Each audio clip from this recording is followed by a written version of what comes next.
오늘 말씀 갈라디아서 2장 11절에서 21절입니다. 게바가 안디옥에 이르렀을 때에 책망받을 일이 있기로 내가 그를 대면하여 책망하였노라.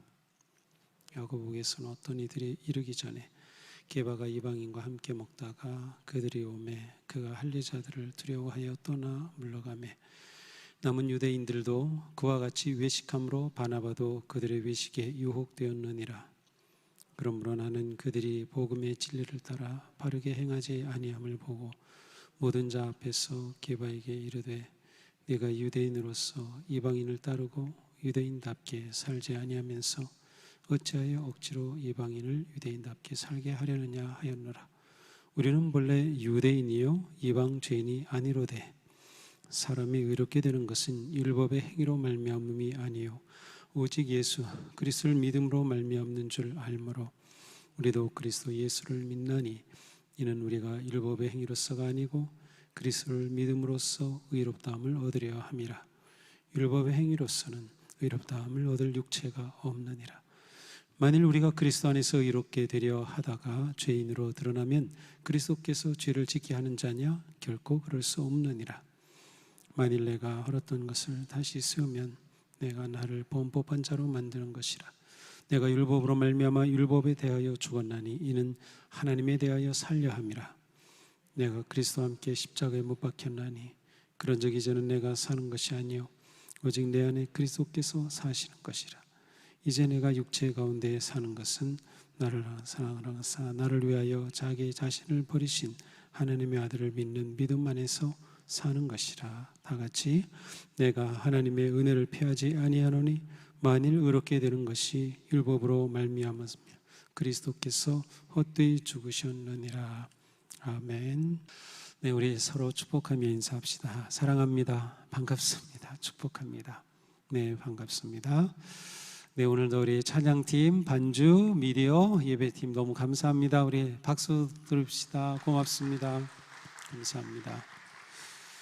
네, 오늘 한 40명은 더 오실 수 있는데 아직도 집에서 온라인에 은혜로 만족하신 것 같습니다. 다음 주 더 기대해 봅니다. 오늘도 이렇게 우리가 기쁨과 은혜로 금요은의 밤 주님 앞에 예배하게 됨이 너무도 기쁩니다. 제 목소리가 좀 안 좋은데요. 모르겠어요 왜 그런지. 2차 백신 맞고 좀 목이 계속 이제 안 좋았는데 그 때문인지 아니면 제가 관리를 잘 못했는지 모르겠습니다. 그래도 제가 좀 최대한 노력을 하겠습니다. 좀 좋은 목소리로 이렇게 할 수 있도록 잘 들을 수 있도록 할게요. 자, 우리 지금 계속 갈라디아서의 말씀 매일 묵상하고 있죠. 자, 오늘은 갈라디아서에서 어떻게 보면 가장 중요한 핵심 메시지를 담고 있는 부분이라고 할 수 있습니다. 앞에서는 바울이 자신의 사도됨이 하나님께서 세우신 그러한 천례의 사도라고 하는 것을 분명히 언급하면서 자신이 이렇게 편지를 보낸 것이 그러한 사도적 권위로 또 가르침으로 그들에게 보내는 것임을 분명하게 하였습니다. 그러면서 지금 갈라디아 지역의 교회들이 심각한 문제에 빠져 있는 율법주의 또 할례주의에 대해서 다른 복음은 없다라고 분명히 선언을 합니다. 그리고 바울은 자기가 어떻게 사도가 되었는지 그것은 율법을 행함으로가 아니라 전적인 하나님의 은혜로 사도가 되었음을 고백하고 그리고 자신은 하나님으로부터 이방인의 사도로 세움을 받았음을 분명하게 그리고 이것은 예루살렘의 사도들로부터도 인정된 그러한 복음의 사역임을 선언하였습니다. 자, 이제 그가 말하는 진정한 의롭다함이 무엇인지, 왜 율법주의가 잘못된 것인지, 할례를 받아야 구원을 받는다고 하는 것이 잘못된 것인지를 분명하게 밝히고 있습니다. 11절입니다. 게바가 안디옥에 이르렀을 때 책망받을 일이 있기로. 자, 게바는 베드로를 말하죠. 베드로가 이제 안디옥에 와서 그곳에 있는 그리스도인들과 교제를 나누게 됩니다. 그런데 어찌된 일인지 바울로부터 책망받을 일이 있었습니다.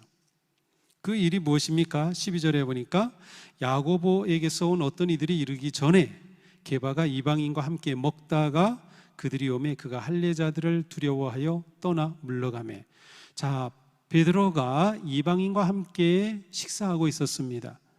좀 더 어떤 분들은 이게 성찬까지도 포함할 수 있다고 얘기를 해요. 그런데 성찬식 하다가 떠났을 것 같지는 않고요. 일반 식사였던 것 같아요. 근데 식사 자체는 가장 친밀한 행위입니다.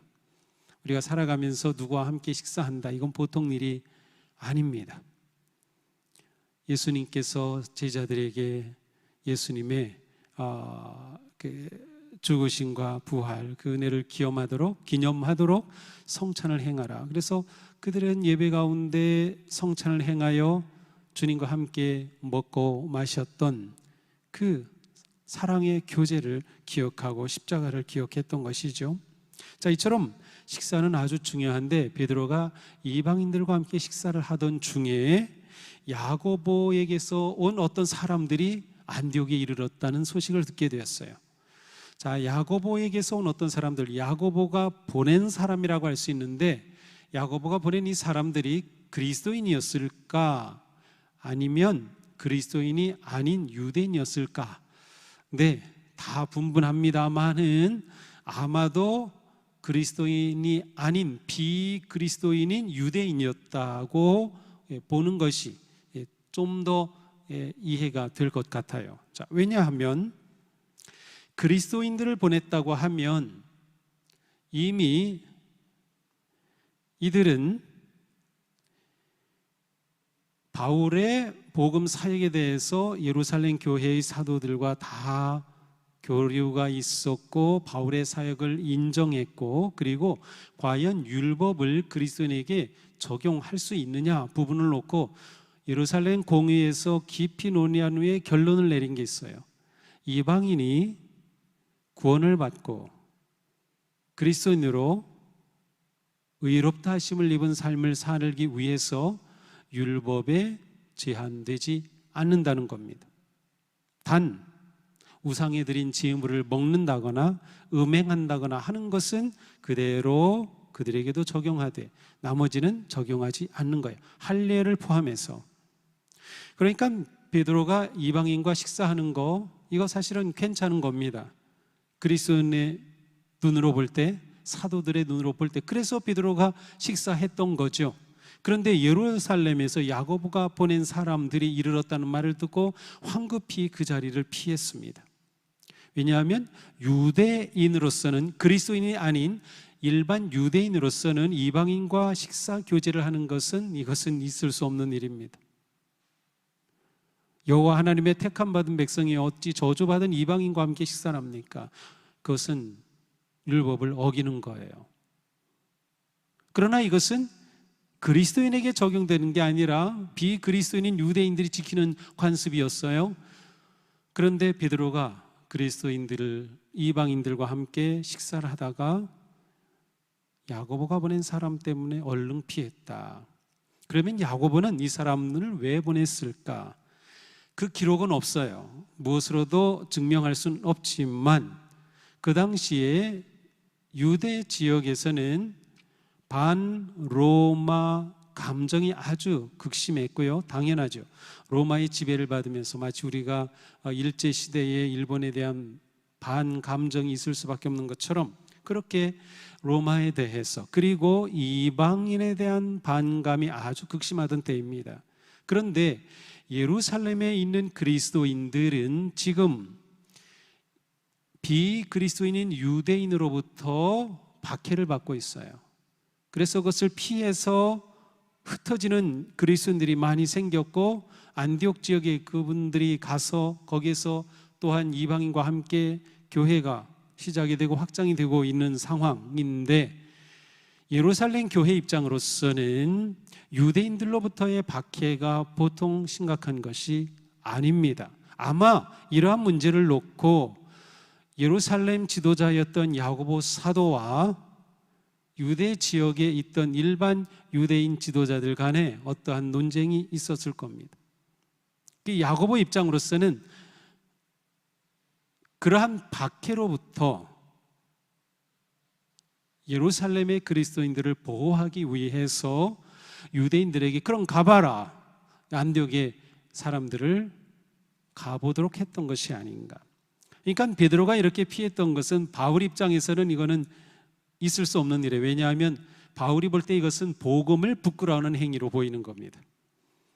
오직 믿음으로 말미암아 구원을 얻음으로 율법을 행하지 않는 것이 문제가 아니에요. 그 율법을 행하는 것이 구원의 조건이 될 수 없어요. 할례를 행하는 게 구원의 조건이 될 수 없어요. 유대인이 이방인과 함께 식사하는 게 문제가 되지 않아요. 그것은 그리스도의 십자가의 은혜로 자유함을 얻은 그러한 이방인과 유대인이 함께 교제할 수 있는 그러한 특권이기도 했어요.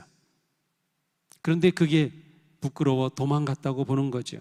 복음을 부끄러워하는 베드로처럼 바울 눈엔 보였어요. 마땅히 바울로서는 게바를 책망할 수밖에 없어요. 그러나 게바 입장에서는 예루살렘의 그리스도인들을 보호하기 위한 행동이 아니었을까라고 베드로 편에서는 옹호해 볼 수도 있는 일입니다. 자, 그러나 어쨌든 여기에서의 초점은 바울의 이야기가 초점이죠. 베드로 편이 아니고 바울이 지금 갈라디아에 이 편지를 보냈기 때문에. 자, 따라서 바울이 베드로에게 당신 그거 잘못한 거다라고 책망하였어요. 책망이라는 것은 아주 강력한 표현입니다. 그러니 예수님의 수제자였던 베드로를 바울이 책망했다는 이 표현 자체만 가지고도 갈라디아 지역의 성도들이 볼 때는 야, 바울의 권위가 대단하다라고 생각할 수도 있고요, 바울의 이 입장과 바울의 가르침이 얼마나 단호하고 분명한가에 대해서 생각할 수 있었을 겁니다. 아마 바울이 그것을 표현하려고 이 베드로 입장에서는 부끄러운 이 일을 바울은 언급하는 것이 아닌가 생각해 볼 수도 있어요. 자, 이러한 일에 바나바까지도 동조했어요. 바나바도 같이 있었던 거죠. 그래서 얼른 그 자리를 피하고 말았던 것이에요. 이것을 책망했던 것이죠. 베드로의 이러한 행위는 지금 율법주의 문제로 지금 논란이 일어난 갈라디아 교인들의 입장에서 볼 때에는 분명하게 바울이 지금 뭘 말하려는 건지를 보여주는 예가 될 수 있는 겁니다. 아, 사도 바울이 저 정도까지 저렇게까지 하는구나. 이게 보통 일이 아니구나. 정말 중요한 게 무엇인가에 관해서 생각하게 되는 거죠. 14절, 그러므로 나는 그들이 복음의 진리를 따라 바르게 행하지 아니함을 보고 모든 자 앞에서 게바에게 이르되 내가 유대인으로서 이방인을 따르고 유대인답게 살지 아니하면서 어찌하여 억지로 이방인을 유대인답게 살게 하려느냐. 자, 억지로 이방인을 유대인답게 살게 하려는 것이 갈라디아 교회의 문제였어요. 억지로 율법을 행하고 억지로 할례를 행하여 이방인을 유대인 되게 하여 그래야 의롭다함을 얻고 구원을 얻는다라고 하는 거짓 지도자들의 거짓 가르침, 왜곡된 복음, 변질된 복음, 짝퉁 복음이 지금 갈라디아 교회를 흔들고 있었기 때문에 바로 이것을 언급하고 있는 것이죠. 핵심은 무엇입니까? 15절, 우리는 본래 유대인이요 이방 죄인이 아니로되. 그렇습니다. 베드로나 바울이나 바나바나 모두 유대인이었어요. 유대인인 그들에게는 이방 죄인이 아니었어요. 하나님의 택함받은 그러한 선민이었어요. 그럼에도 불구하고 16절, 사람이 의롭게 되는 것은 율법의 행위로 말미암음이 아니다. 오직 예수 그리스도를 믿음으로 말미암는 줄 알므로 우리도 그리스도를 믿나니 이는 우리가 율법의 행위로서가 아니고 그리스도를 믿음으로써 의롭다함을 얻으려 함이라. 율법의 행위로서는 의롭다함을 얻을 육체가 없느니라. 자, 이 말씀 띄워놓아 주세요. 16절 말씀. 네. 자, 16절이죠. 자, 보세요. 사람이 의롭게 되는 것은 율법의 행위로 말미암이 아니요. 율법의 행위로 의롭게 되는 문제가 아닙니다. 그런데 여기서의 초점은 무엇인가 하면 율법을 행하는 게 문제인 건 아니에요. 율법 행하는 거 당연하죠. 그런데 율법의 행위가 의롭게 됨의 조건이 될 수 없다는 거예요. 그러면 의롭게 될 수 있는 길은 무엇인가? 오직 예수 그리스도를 믿음으로 말미암는 것이다. 자, 베드로도 그렇고 바울도 그렇고 바나바도 그렇고 이것을 알았기 때문에 우리도 그리스도 예수를 믿나니, 유대인인 그들도 이것을 알았기 때문에 예수 그리스도를 믿는 겁니다. 왜 그런가? 우리가 율법의 행위로서가 아니고 그리스도를 믿음으로써 의롭다함을 얻으려 함이기 때문이다. 율법의 행위로서는 의롭다함을 얻을 육체가 없느니라. 자, 의롭다함을 얻는다는 것은 무슨 뜻이에요? 율법을 지키면 의로운 겁니다. 그런데 문제는 뭐예요? 율법을 누구도 100% 지킬 수가 없어요. 완벽히 지키는 사람이 없는 겁니다. 이것은 유대인도 잘 알고 있어요. 자기들도 율법을 100% 지키지 못한다는 사실을 알고 있어요. 그들에게도 하나님 앞에 죄의 용서함을 구하는 화목제가 필요했어요. 동물의 피 흘림이 필요했어요. 율법으로 의롭다함을 얻을 수 없는 자신을 스스로 알고 있는 거죠. 어느 누구도. 왜 그런가 하면 율법의 특성은 100가지 조항 가운데 하나만 어겨도 율법을 범하는 겁니다.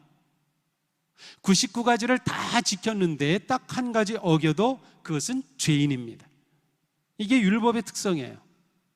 따라서 어느 누구도 율법으로는 의롭다함을 얻을 수 없는 겁니다. 그런데 왜 율법을 행하여 의롭다함을 얻게 해야 하고 왜 할례를 행해야 의롭다함을 얻는다고 하느냐는 겁니다. 이것은 유대인의 입장으로 봐도 말이 안 되는 거예요. 바울은 분명하게 설명하고 있어요.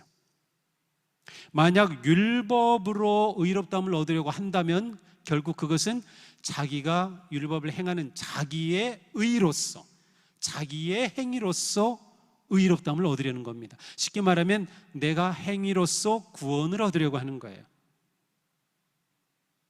그런데 하나님이 보실 때에는 행위로서 구원을 얻을 자는 단 한 사람도 없어요. 다 죄인이기 때문에 어느 누구도 예외가 없는 거죠. 17절 만일 우리가 그리스도 안에서 의롭게 되려 하다가 죄인으로 드러나면 그리스도께서 죄를 짓게 하는 자냐? 결코 그럴 수 없느니라. 정말 이렇게 그리스도 안에서 의롭게 하려고 했는데 그러고 보니까 이게 잘못돼서 율법을 행했어야 되는데 해서 오히려 예수 그리스도를 믿은 게 죄인이 된다면 이게 있을 수 있는 거냐? 그럴 수 없다는 거죠. 만일 내가 헐었던 것을 다시 세우면 내가 나를 범법한 자로 만드는 것이니라. 분명히 예수 그리스도를 믿음으로 의롭다고 가르치고 그렇게 했는데 이것을 되돌려서 다시 율법주의로 돌아가게 하는 것은 헐었던 것을 다시 세우는 범법한 자가 되는 것과 마찬가지다. 19절 내가 율법으로 말미암아 율법에 대하여 죽었나니 이는 하나님에 대하여 살려 함이라. 자, 바울은 율법에 대하여는 자기가 죽었다고 선언합니다. 율법과 자신의 관계에 대해서는 자기는 죽은 자입니다. 왜 그래요? 율법 앞에 100% 지킬 수 없기 때문에 모든 유대인은 율법 앞에 죄인입니다. 율법에 대하여는 죽은 겁니다. 사실 이거는 이방인에게도 마찬가지죠. 그러니까 유대인조차도 율법으로 이렇게 될 수 없는 일을 왜 이방인에게조차 구하느냐? 이것은 완전히 잘못된 거죠. 율법의 관계에서는 죽은 자가 된 것은 하나님의 관계에 있어서는 살기 위함이다. 20절입니다. 같이 한번 읽어볼까요? 띄워주세요. 읽겠습니다. 내가 그리스도와 함께 십자가에 못 박혔나니 그런즉 이제는 내가 사는 것이 아니요 오직 내 안에 그리스도께서 사시는 것이라. 이제 내가 육체 가운데 사는 것은 나를 사랑하사 나를 위하여 자기 자신을 버리신 하나님의 아들을 믿는 믿음 안에서 사는 것이라. 아멘.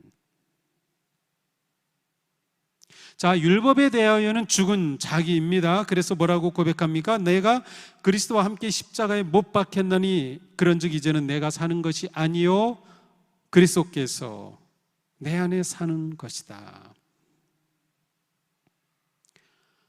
바울은 자기가 그리스도와 함께 십자가에 못 박혔다고 선언합니다. 그리스도와 함께 십자가에 못 박혔어요.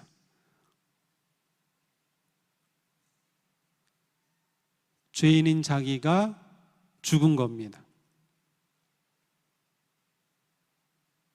그리스도와 함께 십자가에 못 박힌 거예요. 그리스도가 십자가에 못 박힌 것은 자기의 죄 때문에 못 박힌 것이었어요.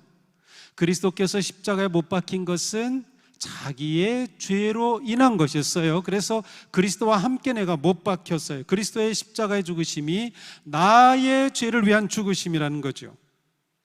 자, 이렇게 십자가의 죽으심으로 끝난 게 아니에요. 예수님은 부활하셨어요. 그러므로 이제는 내가 사는 것이 아니요 오직 내 안에 그리스도께서 사시는 것이라. 이제 내 삶의 주인이 바뀌었습니다. 내가 육체로서 율법을 행하여 얻으려고 했던 율법주의자였던 바울, 그는 율법을 지키기 위해서 모든 것을 헌신한 사람이었어요. 율법의 대적자라고 여긴 그리스도인들을 다 잡아 죽이려고 하기까지 하였어요. 그런데 그는 그리스도와 함께 십자가에 못 박혔다. 이제는 내가 사는 게 아니라 누가 살아요? 그리스도께서 내 안에 살고 계시다. 그리스도께서 내 안에 살고 계시다. 죄로 인해 율법과의 관계에서 죽었듯 죄로 인해 죽은 나는 십자가에 못 박혔고 나는 죽었으니까 그리스도께서 이제 내 안에서 살고 계시는 나입니다. 나는 더 이상 내가 아닌 그리스도께서 살고 있는 나입니다. 그러므로 내가 지금 이렇게 멀쩡하게 살아있는 이것은 나를 사랑하사 나를 위하여 자기 자신을 버리신 하나님의 아들을 믿는 믿음 안에서 사는 것이다. 내가 지금 이렇게 살아있는 것은 그러므로 하나님의 아들, 나를 위하여 십자가에 자기를 버리신 그 아들을 믿는 믿음으로 사는 것이다. 자, 그리스도인의 삶의 능력, 삶의 비밀이 여기에 그대로 담겨 있어요. 사실은 그리스도인의 삶의 은혜죠. 내가 그리스도 안에서 죽었고 그리스도께서 내 안에서 사시는 삶입니다. 예수님의 말씀을 따른다면 누구든지 자기 십자가를 지고 나를 좇을 것이니라. 그렇습니다. 내가 져야 할 십자가는 무엇인가요? 예수님과 함께 못 박힌 나입니다. 내가 죽은 십자가를 지고 가는 삶, 그래서 더 이상 내가 아니라 그리스도께서 내 안에서 사시는 삶이죠. 그러므로 내가 죽어야 그리스도가 내 안에서 살고 내가 살면 그리스도께서 내 안에서 죽는 거예요. 내가 죽어야 그리스도께서 내 안에서 사신다. 이게 우리 신앙의 삶의 전부입니다. 뭐예요? 나하고 그리스도와 싸우는 거죠. 그리스도께서 사시는 삶을 살지 내가 사는 삶, 그래서 그리스도가 죽은 삶을 살지 매일 우리는 씨름하잖아요. 매일 씨름하는 거예요. 이 영적 씨름에서 우리가 내가 죽어 그리스도가 사시는 삶을 계속 선택하고 또 선택하고 돌이키고 선택함을 통해 우리가 자라는 거예요. 이게 그리스도인의 성장하는 모습이에요.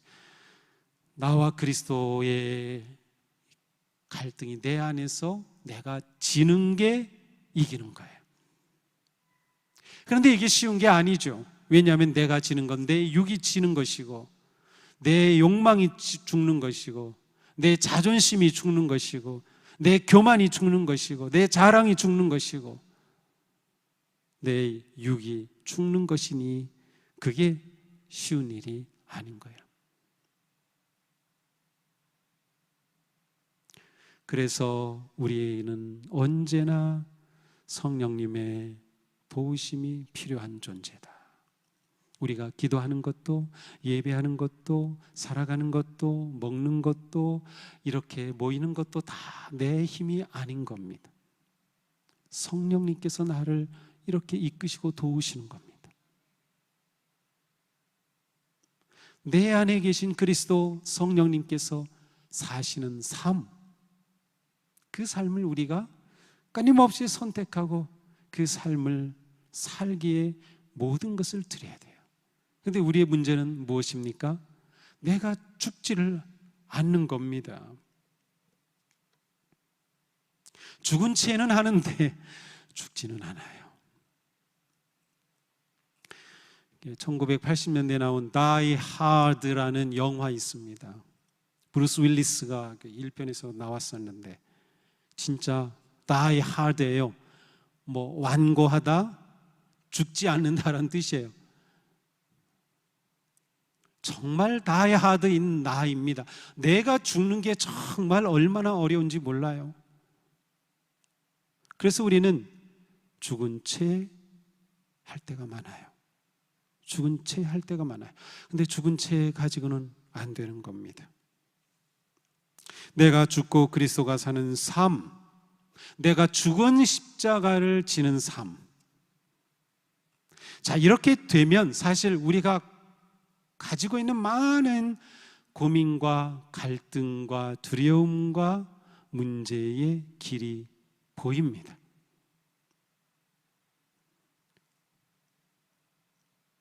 많은 것이 바로 나 때문인 것을 우리는 볼 수 있어요. 내가 죽으면 되는데, 내가 죽으면 되는데, 그러면 그리스도께서 나로 살아가시니까 말이죠.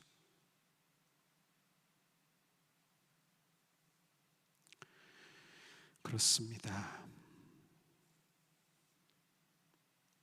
오늘 우리는 오직 예수 그리스도로 인하여 의롭다함을 얻는다고 하는 놀라운 은혜의 말씀을 받으면서 그 은혜는 내가 죽는 길로 이끌어 간다고 하는 큰 부담을 동시에 받았습니다.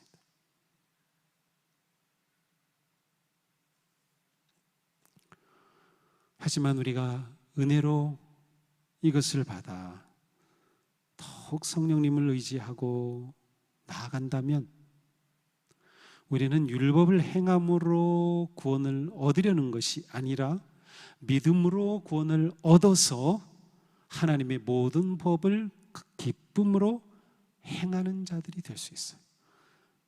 우리가 이런 삶을 향해 나아가는 것입니다.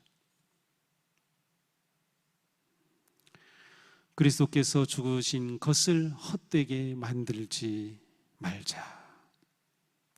마지막 21절에서 내가 하나님의 은혜를 피하지 않으노니 만일 의롭게 되는 것이 율법으로 말미암았으면 그리스도께서 헛되이 죽으셨느니라. 그리스도께서 헛되이 죽으셨느니라. 내가 지금 나를 볼 때 그리스도께서 헛되이 죽으신 것은 아닌가요? 아니면 내 안에서 살아계신가요? 내가 죽고 그리스도가 사는 삶, 그 삶이 우리를 승리의 길로 이끌 것입니다. 그 삶이면 코로나도 우리가 이겨낼 수 있습니다. 어떤 두려움이라도 어떤 위기라도 우리는 이겨낼 수 있습니다. 내가 죽었는데 뭐가 문제될 게 있을까요? 그리스도께서 내 안에서 사시는데 뭐가 문제될까요?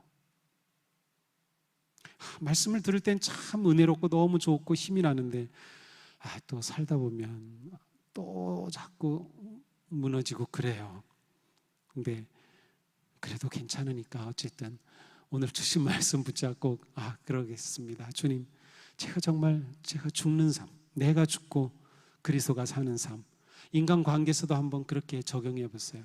내가 죽어 아내가 산다면, 내가 죽어 자녀가 산다면 그 길을 우리는 기꺼이 걷지 않을까요? 기도하겠습니다.